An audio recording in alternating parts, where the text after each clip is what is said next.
All right, 1-0. So very proud of our football team. Guys came on the road against a really good Tulsa team that's physical, and they play hard. It's a team that's been progressing, and I tell you, our guys went out there and played a really, really good game. I thought defensively, I don't know what Tulsa ended up with total offense, to hold that offense to 300 yards, totally shut down the run game. It was a phenomenal outing by our defense. Offensively, we owned the football. We had some explosive plays, missed some opportunities, but I think the progression of what our guys are doing is pretty impressive. To hold the ball, we actually won the time of possession, for I think it was the second time this season, but that was good because we were able to control the game in the second half. That was big. We had started off with I don't even know how many play drive that was going down, but our guys were able to execute and keep that consistency and then finish it up in the red zone. Really proud of it. We had six red zone opportunities with 6 scores. Would like to finish with a couple more touchdowns, but our guys, we ensured that we got points. And so in every phase, I thought our guys did a really nice job controlling that game. We did have the kickoff return for a touchdown that was called back due to a penalty. The negative of tonight, I would say, was the penalties. We had 10 penalties for 77 yards. Is something we got to continue to work on, continue to clean up, but love the effort of our guys. And they were relentless.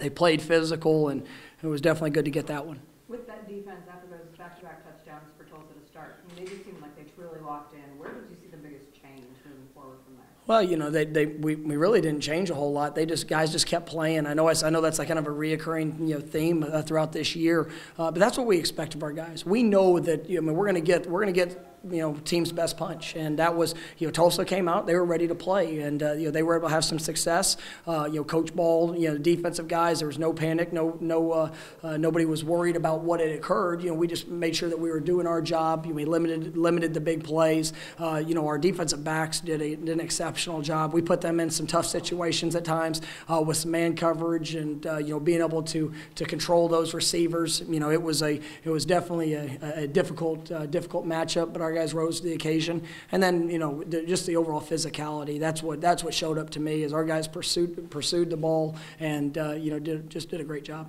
How big was that when you start the third quarter with a 6.5-minute drive, 17 plays, 90 yards, and then get 3 straight 3-and-outs? They didn't have a first down for 22 minutes. No, it was huge, and to be able to take control of the game, that was something we went into the half. We elected to defer because we wanted to have an opportunity to control the game there late, and to have that kind of drive to start off, and then defense come out and keep them from being able to establish anything was huge. And so I was really pleased with our coaches, the adjustments we made at halftime, and then our guys going out there and executing.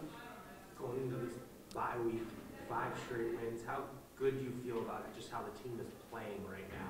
Well, I see a football team that's progressing, and I said, I guess it was 3 or 4 weeks ago, you get to mid part of the season, you see a team go one of 2 ways. Either a team gets complacent with where they are, and then they usually get disappointed, or you have a team that is excited about continuing to grow, to continue to get better. They build off the experiences, and they've got a chance to do something special. And this football team, the way that they came out to work this week was incredible. I thought Monday and Tuesday, 2 of our best practices this year. Great focus, great energy. They want to put themselves in a position to do something special. And each and every week, the only focus is the game that's in front of us.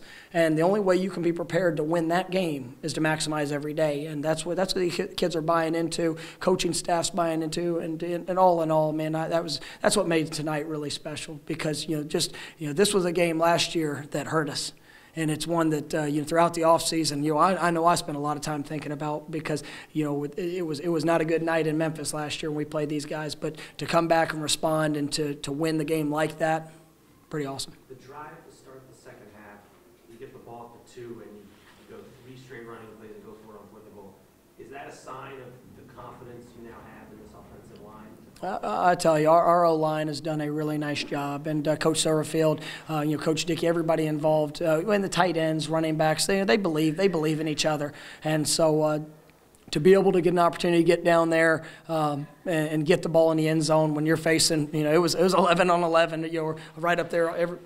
everybody within a yard of the football, and to be able to punch the ball in, and that was definitely a great feeling. Every week when you sit in that seat, you say 1-0. How do you keep them focused on just this one game and not looking past this week's game for what it is? Yeah, I think that's one of the greatest challenges with any team, any student athlete, any coach, is that people get so caught up on the big scheme, they forget about the little things. They forget about what it took to have success, what it took to be able to prepare to go out there and to play at such a high level. So since the first day that I got here, we've talked about taking the next step, because that's the only step that's important to you. And so, basically 365 days a year, we're just focused on the day that we have in front of us. And we want to constantly improve each and every day so that we're progressing as a program. So because we live it, it's not as hard to continue to emphasize it, because it's what the kids have been hearing since the day I got here. And so they've done a remarkable job in keeping that focus, because if you don't keep that focus, then you're not going to give yourself an opportunity to achieve that success. Let me tell you, we've worked that so many times, and it's be blatant, to be totally honest, it actually went to a different place that we've never thrown it. And Anthony saw Proctor running open and was able to put the ball on him. I was really pleased with that. But that's what playmakers do. And our guys, they believe in what we're doing, and we believe in them and their abilities, and so we want to put them in the best position to be successful. How do you maximize this bye week?